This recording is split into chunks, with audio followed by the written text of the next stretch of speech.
Hello everyone, welcome to my channel. मेरे प्यारे देशवासियों और सभी स्टूडेंट, आप सभी आई होप अच्छे होंगे। और आप लोगों के लिए एक महत्वपूर्ण खबर है। जो हम आज क्लास स्टार्ट कर रहे हैं वो ल्यूसेंट का संपूर्ण निचोड़ मिलेगा आपको। आज की क्लास मैंने खाली डेमो क्लास है, 5 मिनट की या 10 मिनट की क्लास हो सकती है, मैक्सिमम 12 या 15 मिनट की क्लास हो सकती है।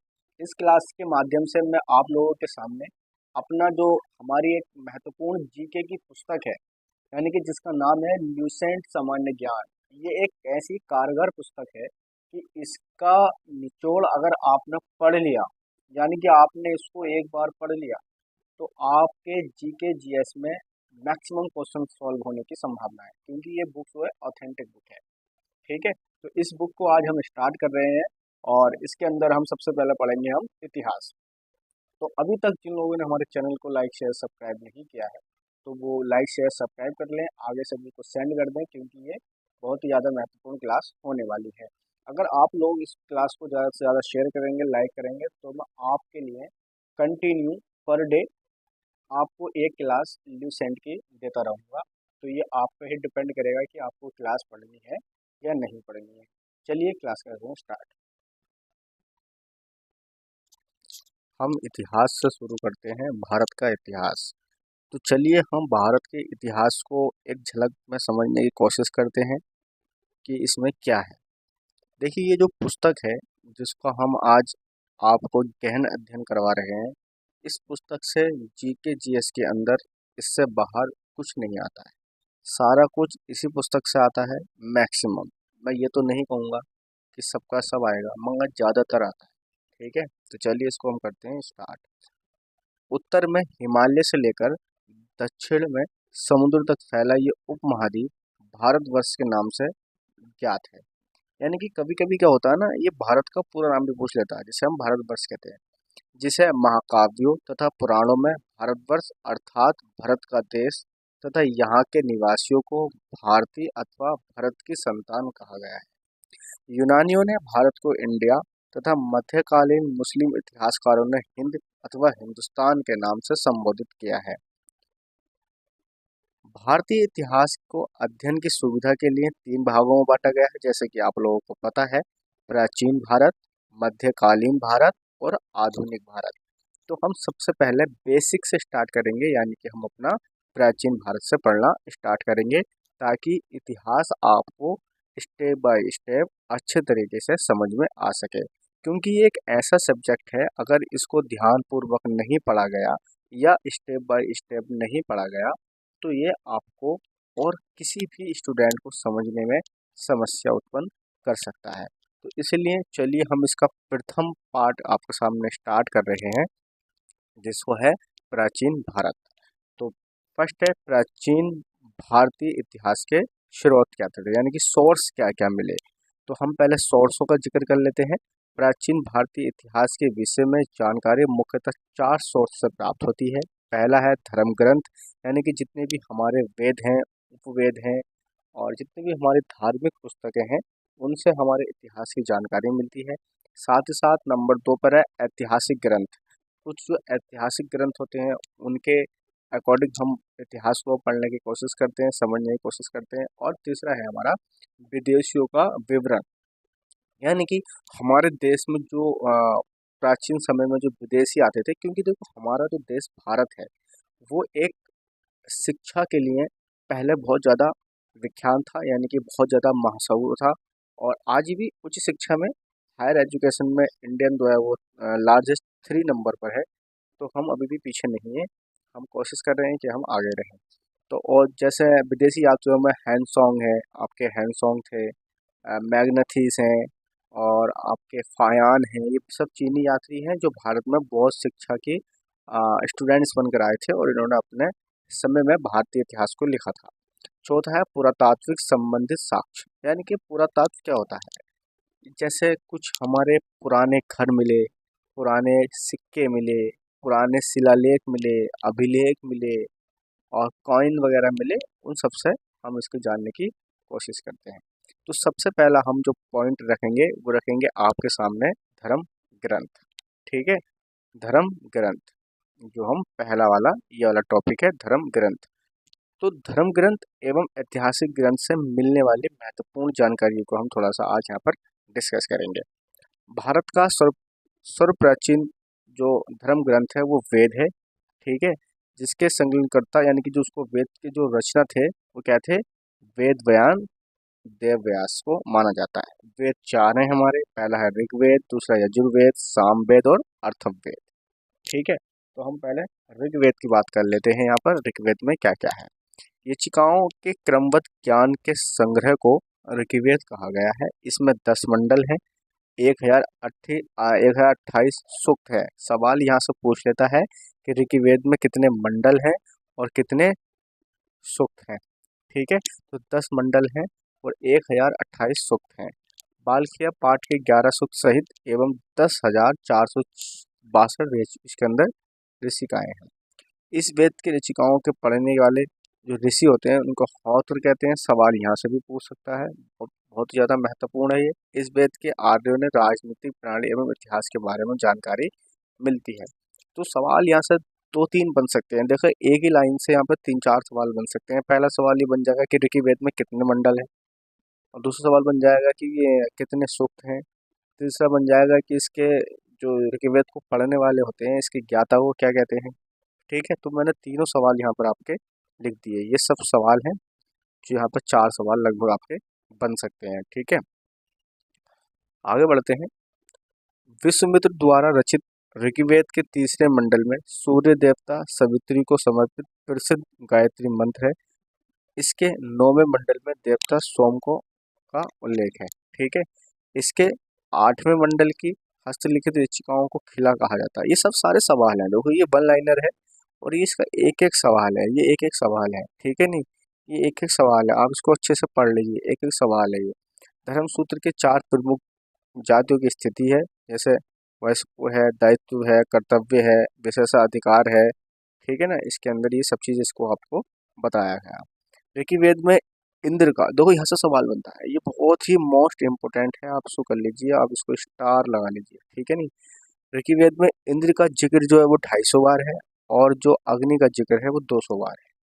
सवाल ये बनता है कि ऋग्वेद में इंद्र को कितनी बार लिखा गया है, तो 250 बार लिखा गया और अग्नि का जो है वो 200 बार लिखा गया। प्राचीन इतिहास के साधन के रूप में वैदिक साहित्यों में ऋग्वेद के बाद शतपथ ब्राह्मण का स्थान है, यानी कि जो ऋग्वेद है उसके बाद जो है वो शतपथ ब्राह्मण का स्थान है, ठीक है। ये बहुत ही शॉर्ट तरीके से आपको बताया जा रहा है और ये लूसेंट का निचोड़ आपको दिया जा रहा है आज। और इसी के लिए हम भी अपनी अपनी क्लासें जो हैं वो आपको दे रहे हैं, फ्री ऑफ कॉस्ट है, तो इसलिए हमारे चैनल को लाइक शेयर सब्सक्राइब जरूर कर लें। यजुर्वेद पढ़ देंगे। सस्वर पाठन के लिए मंत्र तथा बलि के समय अनुपालन के नियमों का संकलन यजुर्वेद में कहलाता है। इसके पाठकर्ताओं को ये देखो, ये जो है ना ये अर्थव्यू, इसको आप अच्छे से पढ़ लेना। ये एक ऐसा वेद है, ये एक ऐसा वेद है जो गद्य और पद्य दोनों में है। देखो सवाल यहाँ से बनेगा, ठीक है ना, ये बनेगा सवाल। सवाल तो नाम से ही बनेगा मगर सवाल यहाँ से ही बनेगा। ऐसा कौन सा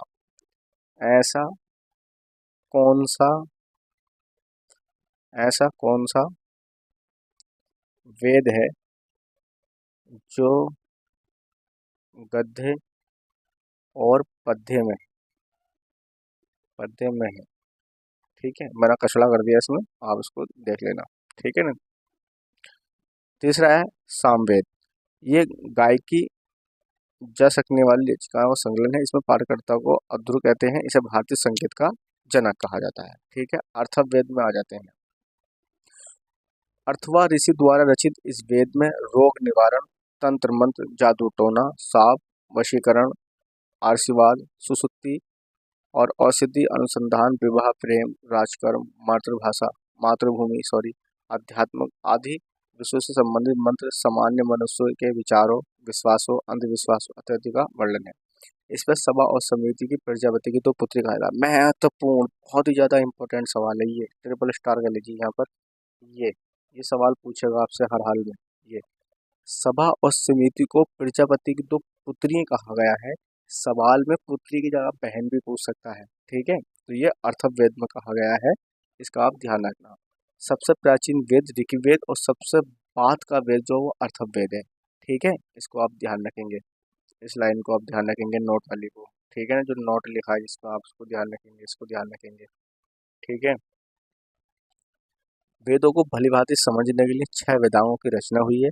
6 वेदांग कौन कौन से हैं? पहला है शिक्षा, दूसरा है ज्योतिष, पहला शिक्षा, दूसरा ज्योतिष, कल्प, व्याकरण, निरुक्त और छंद है। ठीक है। भारतीय ऐतिहासिक कथाओं का सबसे अच्छा क्रमबद्ध विवरण पुराणों में मिलता है। इसके रचयिता लोमहर्ष ऋषि हैं। ठीक है, नहीं किसके? पुराणों के लोमहर्ष ऋषि हैं अथवा इनके पुत्र उद्धव। इनकी संख्या 18 है, जिनमें से 5 मत्स्य से, वायु, विष्णु और ब्राह्मण और भागवत में ही राजाओं की वंशावली पाई जाती है। ठीक है। 3 हमारे लिए बहुत महत्वपूर्ण है पुराण, विष्णु पुराण, मत्स्य पुराण और वायु पुराण। विष्णु पुराण में जो है मौर्य वंश की जानकारी मिलती है, मत्स्य पुराण में आपको अंध सतवाहन वंश की जानकारी मिलती है, और वायु पुराण में जो है गुप्त वंश की जानकारी हमें मिलती है। देखिए ये बहुत ही ज़्यादा महत्वपूर्ण है। ब्राह्मण और भगवत में ही राजाओं की वंशावली पाई जाती है। नोट: पुराणों और पुराणों में मत्स्य पुराण सबसे प्राचीन और प्रामाणिक है। ठीक है, यानी कि अधिकतर पुराण सरल संस्कृत श्लोक में लिखे गए हैं। स्त्रियों और शूद्र जिन्हें वेद पढ़ने की अनुमति नहीं है, वे भी पुराण सुन सकते हैं। पुराणों का पाठ पुजारी मंदिरों में किया करते थे। ठीक है ना, आप इसको अच्छे से पढ़ लो। महत्वपूर्ण महत्वपूर्ण चीज़ें मैं आपको बता देता हूँ। जैसे कि देखो, संस्कृत साहित्य में ऐतिहासिक घटनाओं को क्रमबद्ध लिखने का सर्वप्रथम प्रयास कलहड़ द्वारा किया गया था। कलहड़ द्वारा रचित पुस्तक रत्नांगणी, ये सवाल बनेगा यहाँ से। देखिए रत्नांगणी किसकी पुस्तक है? उसका सवाल बनेगा का संबंध कश्मीर के इतिहास से है। ठीक है। अरबों की सिंध विजय पर जो चचनामा लिखा गया था वो अहमद अली के द्वारा लिखा गया था, मगर इसका कोई लेखक का नाम क्लियर नहीं है। ठीक है ना। अष्टाध्याय अष्टाध्यायी की बात करते हैं। अष्टाध्यायी संस्कृत भाषा व्याकरण की प्रथम पुस्तक है। इसके लेखक पाणिनि है। इससे मौर्य वंश के पहले का इतिहास तथा मौर्य युग की राजनीतिक व्यवस्था की जानकारी प्राप्त होती है। देखो बहुत ही ज़्यादा महत्वपूर्ण है। कल्याण की कार्य सहित एक ज्योतिष ग्रंथ है, जिसमें भारत पर होने वाले यवन आक्रमणों का वेद मिलता है। ठीक है। विदेशी यात्रियों से मिलने वाली जानकारी। अब हम विदेशी यात्रियों से मिलने वाली जानकारी पर आ जाते हैं। विदेशी यात्रियों से मिलने वाली प्रमुख जानकारी में यूनानी लेखक और रोमन के लेखक हैं। टेरियस है, ये ईरान का राजवैद था। हेरोडोटस, जिसको इतिहास का पिता कहा जाता है। सवाल ये दो बन सकता है, यहाँ से लिखा भी है। इतिहास का पिता कहा जाता है हेरोडोटस को। इसकी अपनी पुस्तक है हेरो हिस्टो हिस्टोरिका जिसे कहते हैं। सॉरी, थोड़ा फ़ोन में देखने में दिक्कत हो रही है, इसलिए पढ़ने में कन्फ्यूजन हो गई। हिस्टोरिका। ठीक है। हेरोडोटस, जिसे इतिहास का पिता कहा जाता है, इसने अपनी पुस्तक हिस्टोरिका में 5वीं शताब्दी ईसा पूर्व के भारत फ्रांस के संबंध का वर्णन किया है, परंतु इसका विवरण अफवाहों पर आधारित है। ठीक है, यानी कि ये खुद तो यहाँ पर नहीं आया था। सिकंदर के साथ आने वाले लेखकों में नियाकस है, और तुम्हारा बहुत सारे मैग्नेथीस। ये सेल्यूकस निकेटर का राजदूत था, जो चंद्रगुप्त मौर्य के राज दरबार में आया था। इसने अपनी पुस्तक इंडिका में मौर्य कालीन समाज और संस्कृति के विषय में लिखा है। डायमेकस, डायनोसियस, टॉलमी की पुस्तक है भूगोल, ज्योग्राफी जिसे कहते हैं। टॉलमी ये सब सवाल पूछेगा। मगलिंग की पुस्तक है नेचुरल हिस्ट्री। ठीक है ना, ये सवाल पूछा। चीनी लेखक फायान हैंसोंग, इनकी मैं भी बात कर रहा था स्टार्टिंग में। ये चीनी यात्री गुप्त नरेश चंद्रगुप्त के दरबार में आए थे, और हैंसोंग भी हर्षवर्धन के काल में भारत आया था। ठीक है ना, ये सब इनके काल हैं। आप इसको आराम से एक एक करके पढ़ लीजिए था। ठीक है। अरबी लेखक अलबरूनी, ये महमूद गजनवी के साथ भारत आया था।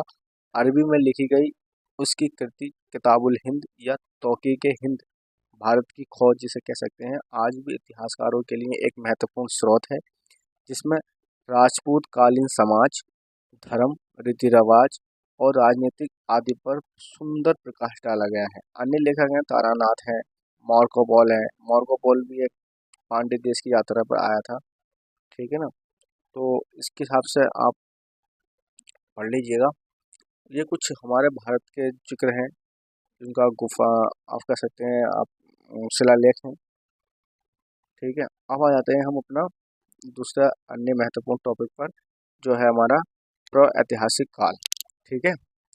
इस प्रागैतिहासिक काल में हम पढ़ते हैं जिस काल में मनुष्य ने घटनाओं का कोई लिखित विवरण नहीं था, उसे प्रागैतिहासिक काल कहते हैं। यानी कि इस समय इसे प्री हिस्ट्री कह सकते हैं, प्री हिस्ट्री, इंग्लिश में प्री हिस्ट्री कहते हैं इसको। और इस समय जो है वो मानव लिखना पढ़ना बिल्कुल भी नहीं जानता था, तो ये उस समय का काल है। मानव विकास के उस काल को इतिहास कहा जाता है जिसका विवरण लिखित रूप में उपलब्ध हो। तो इसका कोई लिखित रूप में उपलब्ध है नहीं। अब ये आद्य ऐतिहासिक काल है, इसको इंग्लिश में कहते हैं प्रोटो हिस्ट्री।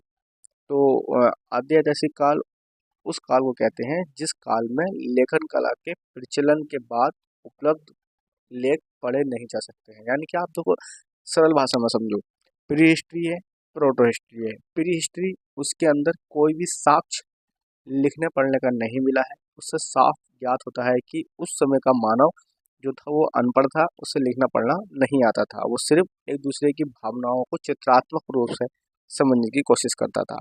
ठीक है। उसके बाद आता है हमारा आद्य ऐतिहासिक यानी कि प्रोटो हिस्ट्री। प्रोटो हिस्ट्री में क्या है, मानव जो है वो पढ़ना लिखना जानता था, मगर उसकी भाषा को अभी तक हम लोग नहीं पढ़ पाए हैं। इसका एग्जाम्पल ले लीजिए, हड़प्पा सभ्यता। हड़प्पा सभ्यता में कौन सी लैंग्वेज यूज होती थी, हमें आज तक उस लैंग्वेज को पढ़ नहीं पाए हैं। ठीक है ना। ज्ञानी मानव है जिसका नाम होमो सेपियंस का प्रवेश इस धरती पर आज से लगभग 30 या 40 हजार वर्ष पूर्व हुआ था। देखिए ये ल्यूसेंट है, एक एक चीज को निचोड़ कर आपको देगी। ठीक है ना। पूर्व पाषाण युग के मानव की जीविका का मुख्य आधार शिकार था। सवाल बनेगा, सवाल यहाँ से बन सकता है, ये सवाल बनेगा कि पूर्व पाषाण युग के मानव की जीविका का मुख्य आधार क्या था, तो वो शिकार था। आग का आविष्कार पूरा पाषाण काल एवं पहिए का आविष्कार नव पाषाण काल में हुआ था। सवाल ये भी बनेगा, ये चीज आपको लाइन को अंडरलाइन कर लेना चाहिए। ठीक है। ये आग का आविष्कार कब हुआ था, पूरा पाषाण काल में, और पहिए का आविष्कार कब हुआ था, नव पाषाण काल में। ठीक है।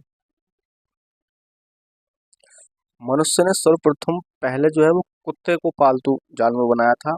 और कब बनाया था, ये नवपाषाण काल में बनाया था, क्योंकि नवपाषाण काल में मानव जो है वो स्थायी रूप से रुकने लगा था। पहले क्या था, वो घूमता रहता था। ठीक है ना, कोई उसका अपना एक स्थायी निवास नहीं था। और नवपाषाण काल में वो अपना एक स्थायी निवास बना लेता है। मनुष्य ने सर्वप्रथम तांबा, जो तांबे की धातु है, उसका प्रयोग किया था। उसके द्वारा बनाए गए जाने माना प्रथम औजार कुल्हाड़ी था। ठीक है। जो हमें प्राप्त हुआ है अभी अभी जो हुआ था वह अति मरिकम, यानी कि जो हमारा नीचे साउथ के एरिया में। ठीक है नी। कृषि का आविष्कार नवपाषाण काल में हुआ था। और कृषि के अंदर सबसे पहले जो फसल लगाई गई थी वो गेहूं की और जौ की फसल थी। और जिसके साक्ष्य जो है वो हमें मेहरगढ़ से मिलते हैं, जो मेहरगढ़ बलूचिस्तान पाकिस्तान में स्थित है। मैं आपको इसमें देखकर नहीं पढ़ा रहा हूँ, मैं आपको जो मेरा अपनी नॉलेज है उसके बेस से पढ़ा रहा हूँ, क्योंकि जो मुझे चीज़ें याद आ जाती हैं तो मैं अपना लैंग्वेज यूज करता हूँ, मैं इसके लिखने पर नहीं चाहता हूँ। ठीक है। भारत के पूर्व प्रसार युग के अधिकांश औजार जो है वो पत्थर के मिले हैं, जिसे स्टील, जिसे, ठीक है। भारत का सबसे प्राचीन नगर जो है मोहनजोदड़ो था, जो सिंधी भाषा में जिसका अर्थ है मृतकों का टीला। आप मेरी बात को समझ रहे हैं, आप मेरी बात को समझ रहे हैं। भारत का जो सबसे प्राचीन नगर था उसका नाम था मोहनजोदड़ो, जो इसको कहते हैं मृतकों का टीला। इसी के साथ अब हम सिंधु सभ्यता को समझने की कोशिश करते हैं। ठीक है। सिंधु सभ्यता, ठीक है, सिंधु सभ्यता यानी कि इसे कहते हैं हम हड़प्पा सभ्यता भी कहते हैं। देखिए हड़प्पा सभ्यता इसलिए कहते हैं क्योंकि जो इसके अंदर सबसे पहला शहर की जो खोज हुई थी वो हड़प्पा की खोज हुई थी। ठीक है। जो दयाराम साहनी ने 1921 में खोज की थी वो की थी हड़प्पा की। तो इसलिए इसको हड़प्पा सभ्यता भी कहा जाता है और सिंधु सभ्यता भी कहा जाता है। सिंधु सभ्यता इसलिए कहा जाता है क्योंकि ये सिंधु नदी के किनारे ये पाई गई थी। रेडियो कार्बन C14 जैसी नवीन विश्लेषण पद्धति के द्वारा सिंधु सभ्यता की सर्वमान्य तिथि 2350 ईसा पूर्व से 1750 ईसा पूर्व मानी गई है। 2350 ईसा पूर्व से 1750 ईसा पूर्व मानी गई है। ये सवाल पूछा जाता है। ठीक है। जैसे मैंने बताया दयाराम साहनी जी ने इसका खोज की थी और 1921 में की थी, डेट इसमें नहीं लिखी है। और सिंधु सभ्यता प्राक ऐतिहासिक अथवा कांस्य युग में रखा जाता है।